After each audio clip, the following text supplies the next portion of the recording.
I am Kira Carter, 38 years old. A mother, a wife, and sometimes I wonder if I'm still myself within all those roles. I live with my son, Noah, in a small apartment in Portland, Oregon. It rains a lot here. The trees are always green, and the sky seems to whisper something to those who know how to listen. I'm still learning how to listen. Some days, Portland feels like an embrace. Other days, it's just a damp curtain hiding the way home. By day, I work part-time at the public library, the only peaceful corner in the chaos inside me.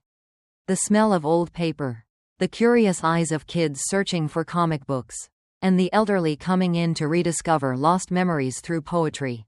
I love that space. In the evenings, I take photos, not for money, but to capture the fleeting moments I'm afraid I might lose. The light filtering through leaves, Noah's tiny hand brushing a seashell, or just those spontaneous hugs when he's tired. I want to hold on to it all, to remind myself, life is still beautiful. Kira. Noah is my whole world. He's 13, obsessed with blue whales and marine biology documentaries. I once joked that someday he'd run away to join a research vessel. He has my gray eyes and his father Ethan's quiet, inquisitive gaze. Ethan. I met Ethan Carter on an autumn day while photographing landscapes along the Newport coast. He was in a Coast Guard uniform, his dark brown hair tousled by the sea wind, and his smile, well, it made me forget everything I knew about camera settings. He asked what I was shooting. I awkwardly replied, "The light." We laughed, then talked for an hour on the damp rocks.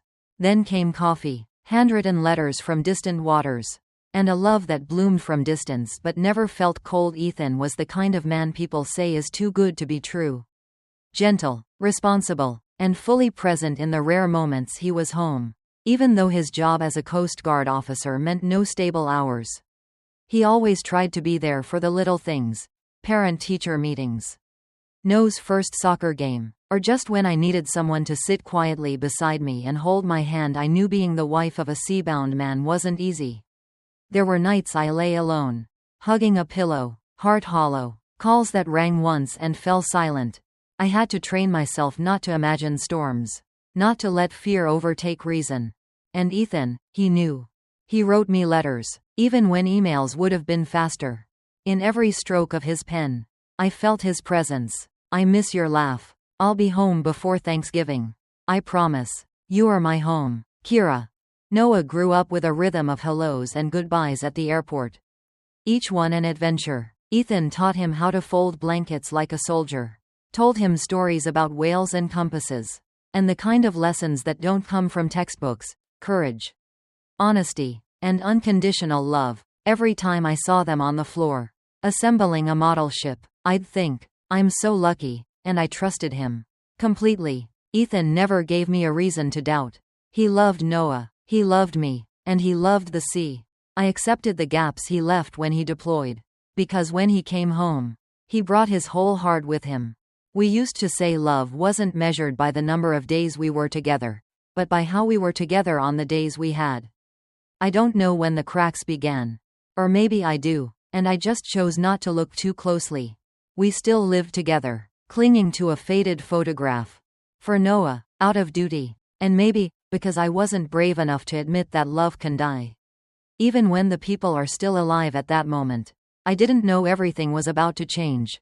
That one phone call, one moment in the woods, would tear apart everything I had fought to hold together.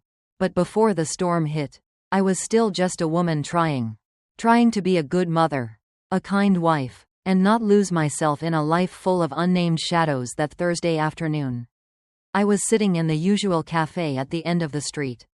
My post-library shift retreat. Small, quiet, filled with the smell of roasted beans and soft jazz humming in the background. I was editing wedding photos, a side gig to help cover expenses. When Ethan was away, my laptop was open. A half-cold latte on the table, and a checklist of unfinished tasks beside me. I was just about to send off the last photo when my phone buzzed. A message from Ethan. Got some things to handle. Will be home late tonight. That was it. I stared at the screen for a long while, my heart sinking. Not because the message was unusual, he was often busy, but because something about it felt different lately. Messages like that had become more frequent. The words were simple, but they always ended with a cold, detached period. No more rushed, love yous. No more asking about Noah. Just distance. I typed back. Okay, try not to be too late.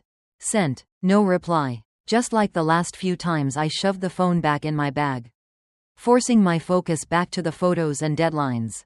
But my heart was already out of rhythm. Not from jealousy, but from something quieter. Intuition, the intuition of a woman still in love. Still believing, but slowly realizing she was being shut out of some unseen room. I remember clearly the last time Ethan came home, just a week ago. On a Sunday morning, he surprised me, wrapping his arms around me from behind as I made breakfast for Noah. I still remember the scent of sea air and detergent on his coat. Still Ethan, the man I loved from the first glance, with the tilted smile and the deep voice that always calmed me. But that morning, he didn't kiss my hair like he used to. His hands rested on my waist, gently, but like they weren't really touching me. And when Noah ran out of his room yelling, "Dad," and hugged him tight, Ethan laughed, but in his eyes, the light was gone. I told myself, he's tired. Coast Guard deployments are tough. Nights at sea, storms that prevent them from docking. He'd shared stories, voice trembling, of people rescued from hurricanes, of children found drifting alone. I pitied him. I trusted him, but then I started noticing things. He always placed his phone face down, never letting the screen show. We used to keep nothing from each other. Once, I even blushed when reading one of his romantic texts with Noah sitting next to me. Now, it was different. When a message came, he'd glance at it, swipe it away like it was nothing, and quickly slip the phone into his pocket. When I asked, "Who was that?" he'd shrug, "Just a colleague, paperwork stuff." I nodded. It wasn't exactly a lie. But still, something inside me turned cold. Lately, Ethan missed the very moments he should have been there for.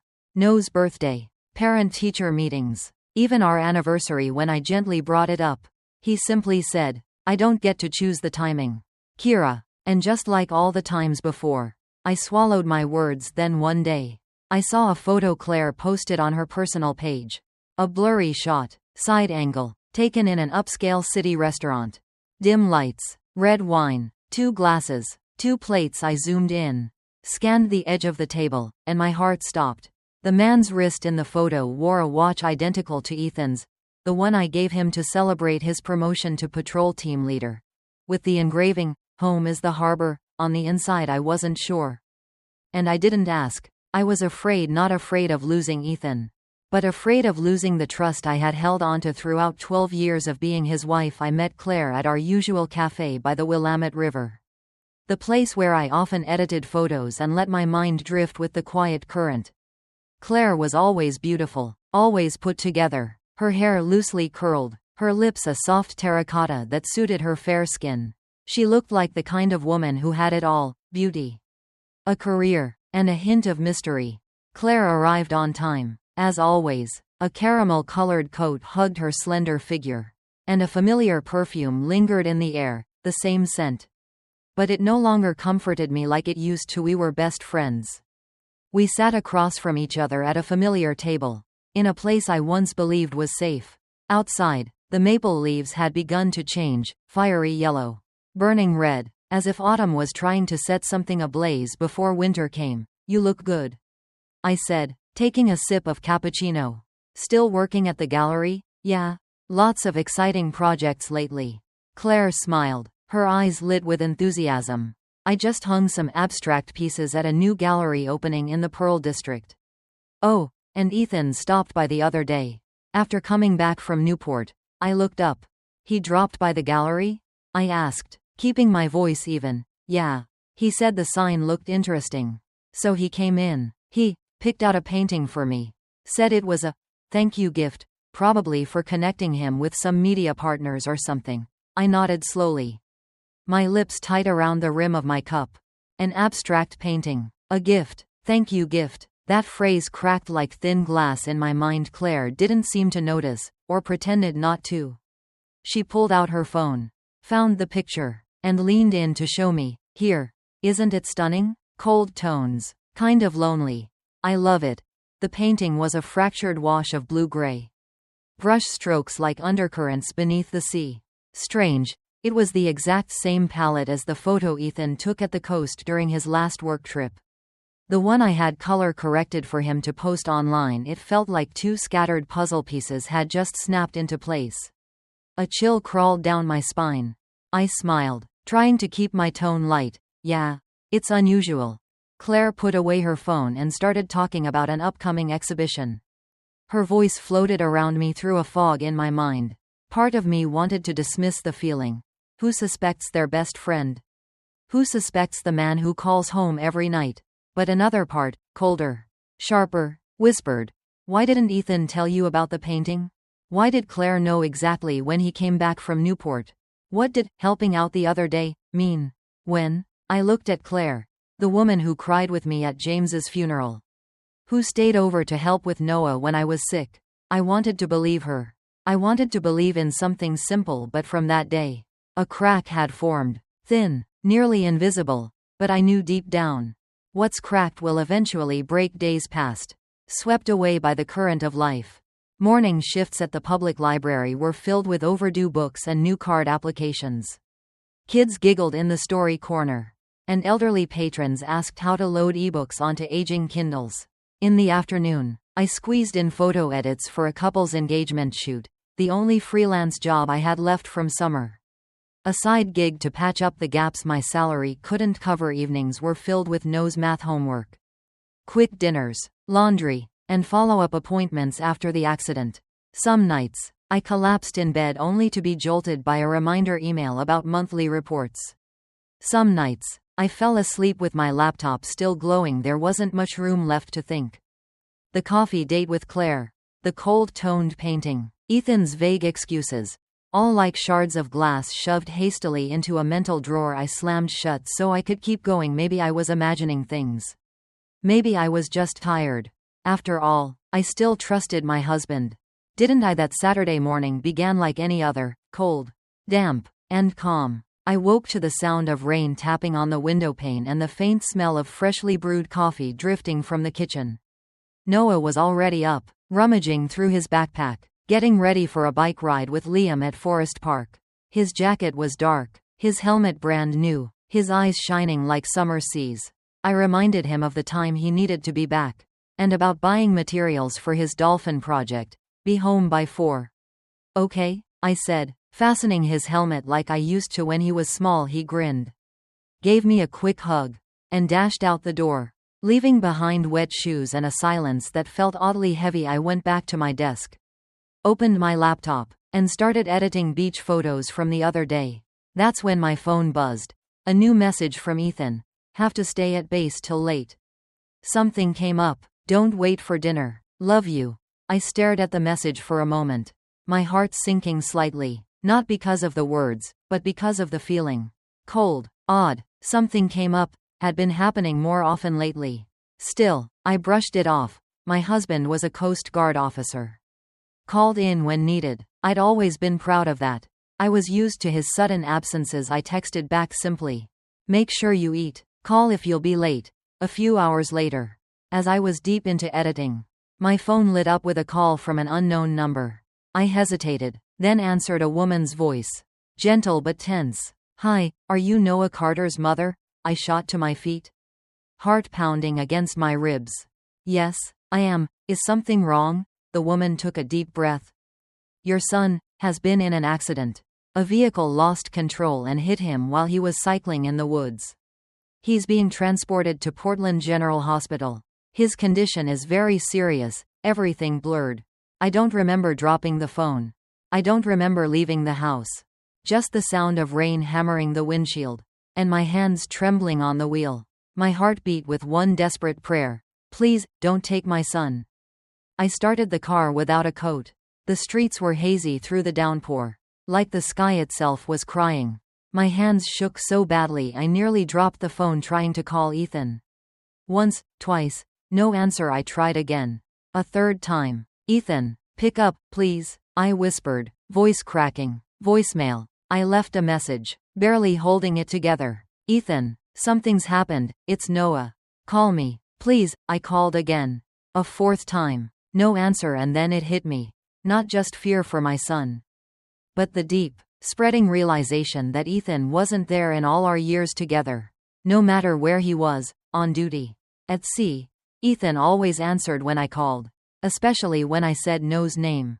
But now, in the middle of a crisis, he was silent, vanished. I tried to convince myself, maybe he was busy, out of service, phone on silent, but something deeper inside me, something I had ignored for too long, began to scream. The pieces clicked into place. The unexplained late nights, the unfamiliar perfume on his collar, the message I glimpsed once, from a name I knew too well, Claire. The gift from Seattle, he mentioned, that Claire had also brought up. I had chosen to forget. To trust, to love, instead of doubt. But now, as everything fell apart, I couldn't deny it anymore. Ethan wasn't absent because of duty. I called again. The fifth time. Busy signal. I screamed into the car like a wounded animal, fury, fear, and helplessness tearing through me like a storm, destroying every scrap of peace I had left. The tears came fast, not just for my son, but for the truth I was now forced to face. Maybe I had already lost my husband long ago. I just hadn't wanted to admit it. I reached the hospital in a daze, racing down sterile hallways, signing forms with shaking hands. I still held my phone, still redialing Ethan. No one answered. I looked around, nurses, doctors rushing, machines beeping, the whole world moving at full speed, while I stood still. Alone. No Ethan, no Claire, just me, and the weight of reality pressing hard on my chest. My son was in critical condition. My husband was nowhere to be found. And I no longer knew who he was. The ICU was cold, thick with antiseptic. Fluorescent lights cast everything in a lifeless white fog. I stepped through the glass doors, heart thudding in my chest, and there he was, Noah. So small, so pale, lying still beneath a web of tubes and wires. His lips were dry, his head wrapped in gauze, his tiny fingers unmoving. The heart monitor beeped steadily, each beat a blade slicing into me. I moved closer, reaching out with trembling hands to touch his arm. Noah, it's Mommy, I whispered, not daring to speak louder, afraid even a sound might shatter this fragile world. I knelt beside his bed, tears falling silently onto the stark white sheets. But I didn't sob, didn't panic. I knew I couldn't fall apart. Noah needed me. Not a mother frozen in fear, but one who could fight for him. I laid my forehead on his hand, whispered, "Can you hear me, baby? I'm here. I won't leave. You just rest, okay?" And something inside me awoke. I was standing in the eye of the storm, as a mother, a wife betrayed, a woman left behind. But one thing was certain. I couldn't afford to be weak. I pulled up a chair next to Noah, holding his hand tightly. My throat is dry, my mind spinning, but my heart had made its choice, and this time, I wasn't waiting for anyone to save me. I will be the one who stays, the one by Noah's side when he needs it most. The one who will protect him from every storm, even when that storm comes from the very people I once trusted most.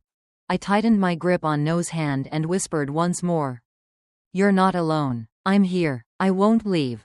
Noah was still unconscious. I sat beside him, the dim yellow light of the ICU casting a somber veil over everything. His small hand lay cold and still in mine. I had been there for nearly 6 hours, through 3 nurse shift changes, 1 neurological checkup, and countless murmurs of, "Please wake up. Noah, I'm waiting." The door opened softly. I looked up. It was Ethan. He entered with the familiar look of a man who once belonged to this family. Shirt hastily tucked in, hair seemingly combed by hand. But something was off. A strange cologne lingered, not the neutral soap scent he used to wear. It was stronger, sweeter. A hint of alcohol escaped as he leaned over to look at Noah. And then, my gaze stopped on the collar of his shirt. A faint pink lipstick stain. I stared at it, unable to look away. Words caught in my throat. Ethan took a breath, as if rehearsed. "I'm sorry. I was at a coworker's farewell party. It ran longer than expected." I didn't realize my phone had died. I didn't respond, just nodded slightly. But inside, something shattered. He stepped closer to the bed, looking at Noah with a solemn expression. Or was it a performance? I couldn't tell anymore. Everything that used to be now felt distant. I looked at the man who once held up my world. now standing there with the scent of another woman's perfume. A trace of alcohol, and a lipstick stain that needed no explanation, and for the first time, I didn't feel pain, only emptiness. He turned to me, his eyes tinged with guilt. I'm late, but I'm here now. I stood up, offering him the chair. Yeah, I need to go get some things. You sit with him. My voice was airy, like a breeze over still water. But inside, a storm was rising. I walked out of the room, my legs numb, but my mind clearer than ever. There was nothing left to believe in. Ethan could say whatever he wanted. But that perfume, the lipstick, his absence when Noah needed him most, they spoke louder than any words. And this time, I didn't need a confrontation. No clarifications, no pleading or screaming. Why? Because I knew. And I had made my choice. Noah is everything.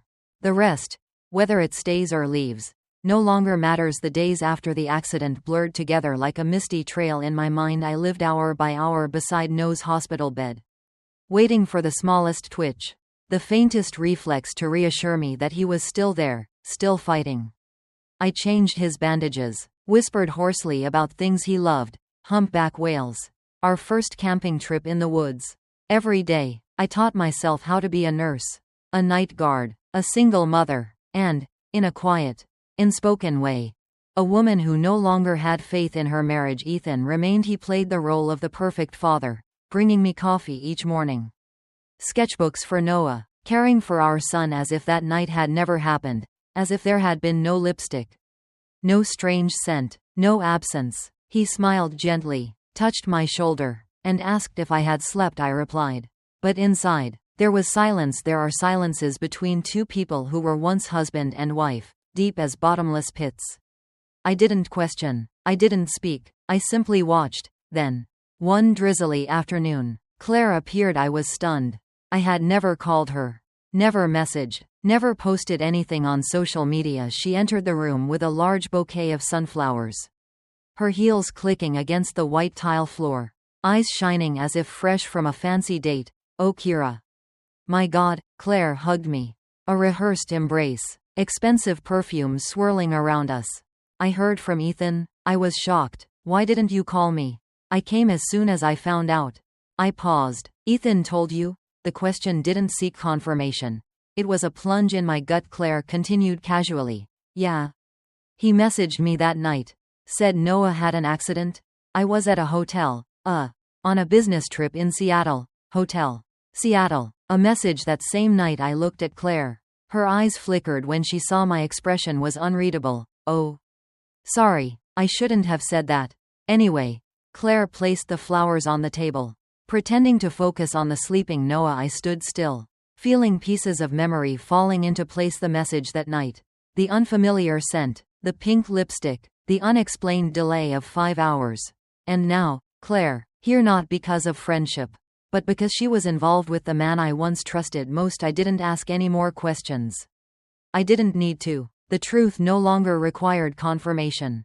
It had revealed itself, clear as Noah's heart rate on the monitor, silent, but undeniable. Ethan walked in just then. He froze at the sight of Claire, then forced a smile. You're here. Claire nodded, voice chipper. I couldn't not come, especially after hearing it from you. A brief moment. Ethan's eyes darted to me. I caught that look. And I knew. He knew that I knew, but this time, I didn't retreat. I didn't break. I gently squeezed Noah's hand. I'm here, sweetheart. That's enough. I didn't need apologies. Didn't need confessions. I just needed my son to wake up. The rest, I would handle myself. I don't remember how many days or nights I sat beside my son's hospital bed. All I know is that my world had shrunk down to the steady beep of a monitor, Noah's faint breath, and whispered prayers from the deepest parts of my soul. Then, on a foggy morning, Noah blinked at first, just a subtle twitch of his eyelids, then a slight shudder, and finally, his eyes opened. Drowsy, dazed, but alive. Noah, my voice cracked as I stood up quickly and grabbed his hand. He turned his head slowly, his eyes scanning the sterile white room before landing on me. Mom, that whisper, barely more than a breath, shattered me. I broke down, for the first time since that fateful night. I called for the doctor, tears streaming down my face. After a preliminary check, they said Noah was recovering well, No longer in critical condition. They just needed to monitor his memory and motor functions a few days later. Noah was able to talk more. And during one seemingly peaceful afternoon, he told me something that shattered my world all over again. We were drawing together. I gently encouraged him, asked about the day of the accident, softly, without pressure. Noah was quiet for a long time. His hands stopped coloring, the green pencil frozen mid-stroke. Mom, he looked up, his voice slow. I wasn't planning to go outside that day. But I saw something. I had to come home and tell you. My heart beat faster. I tried to stay calm. What did you see, Noah? Noah swallowed hard. His eyes drifted toward the window. His voice trembling. Leo and I were resting near the edge of the woods. Leo showed me his aunt's live stream on his phone. She works at a restaurant. She was filming someone's birthday party. I felt a cold chill creep over me. Noah continued. Everyone was laughing, having fun, and then I saw Dad. What was Dad doing? I asked gently, as if afraid to break something fragile. Noah squeezed my hand. He was hugging someone. Not just a normal hug. Mom. They kissed. She wore a red dress. She had a mole on her shoulder. It was like someone clutched my heart with a cold fist. Red dress. Mole on her shoulder. The scent of perfume that night. The faint smell of alcohol. Noah's voice broke. I was so angry. I ran back. Leo shouted for me to stop, but I didn't listen. I ran across the street, and then he didn't finish. He didn't need to. I pulled him into a tight hug, my heart splintering inside my chest. To protect me from a cruel truth. Noah had paid with his own flesh and blood. I couldn't breathe. This wasn't just betrayal anymore. It was a deep, aching wound in trust, motherhood, and responsibility. I held him tighter. It's not your fault. It's the adults. It's your father's fault. Noah didn't cry. But his eyes held a wisdom far beyond his years, as if the storm had aged him. I stroked his hair, suppressing my tears, my resolve burning bright. I would not let my son grow up in the shadow of lies. I'll be home late. The party's not over yet. Remember to keep it a secret for me. I took a screenshot. Not to confront him, but to hold on to something, a confirmation I hadn't said anything, not to Ethan. Not to Claire, not a single accusation. I was still the mother who woke up early to buy soup for her son. Still the woman quietly tending to every one of Noah's stitches. But inside me, a door had closed. No more blind trust.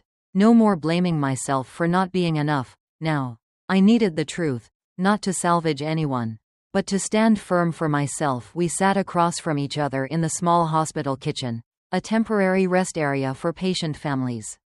The cold fluorescent lights above buzzed faintly. The plastic chairs creaked under the weight of all the unspoken things. Ethan had just made 2 cups of coffee. He placed one in front of me, avoiding my eyes. I didn't touch it. I felt nothing for this familiar habit that once made me feel loved. I looked at him. Really looked. I know everything. Ethan furrowed his brows. Trying to play dumb. Know what? I exhaled slowly. No anger. No trembling. Only clarity, cold and sharp like shattered glass. About you and Claire. About the day of Noah's accident. About all the repeated lies. He froze. His eyes widened, then immediately narrowed, calculating his next move. It lasted only a moment. But it was enough. He wasn't sorry. He was just trying to figure out how to spin it. Who told you?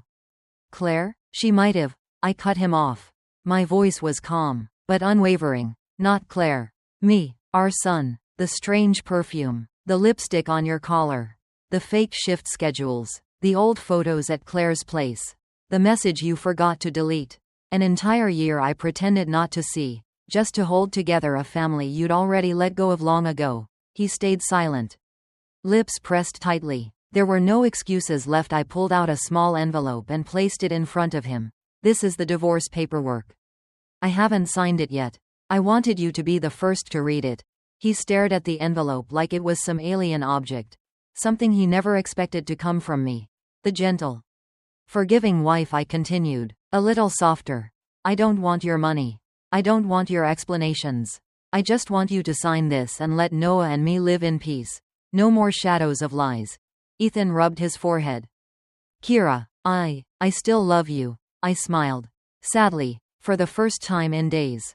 No, Ethan, you love convenience. You love the image of a wife who doesn't question, doesn't doubt. You love being forgiven. I stood up and slipped on my coat. Noah will be discharged next week. We'll move out of the apartment. I don't want a fight. But if it comes to that, I'll get a lawyer. He didn't follow me. Just sat there, staring into the space where we used to be. I walked out. Each step felt lighter, deeper, as if I was shedding layers of old skin. Worn out illusions. I didn't need a perfect husband. I just needed an honest man. And if I couldn't have that, then I would rather walk alone, with Noah by my side, than stay trapped in a love that had rotted. Just because I feared being alone on our first morning in the new apartment. Noah and I had breakfast at a small wooden table I'd bought secondhand.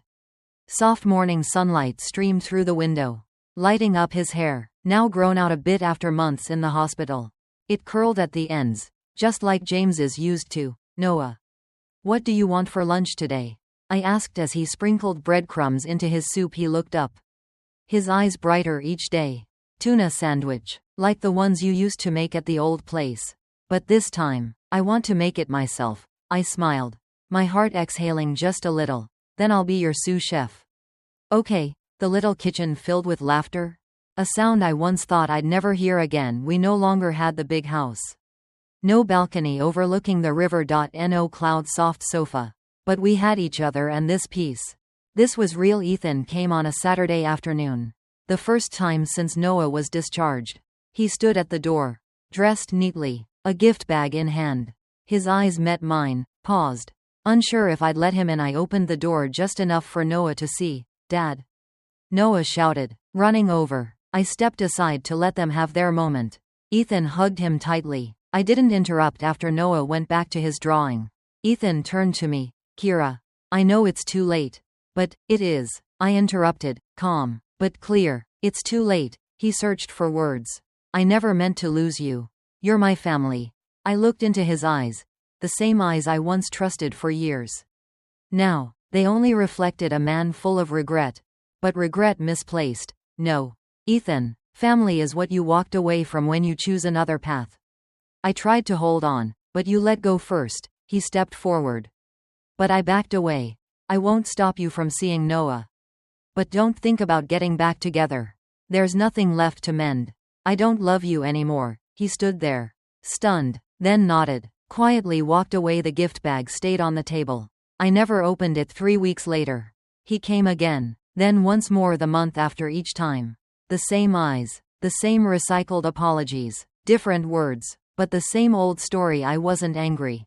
I wasn't bitter. I just didn't believe anymore, and once trust is gone, you can't patch it up with flowers or old memories. One night, as we snuggled under a blanket watching cartoons, Noah asked me, Mom, are you sad that Dad doesn't live with us anymore? I stroked his hair and whispered, yes. I'm sad, but I'm not sorry, because sometimes, sweetheart, leaving is the only way to keep your dignity. I did it for me, and for you too. Noah nodded. No more questions. He understood, far beyond his 13 years, and I knew then. I'd made the right choice. A fresh start isn't always bright or perfect. But it was the bravest thing I've ever done. To walk away from a love that no longer healed. And hold on to the one thing that mattered most, peace.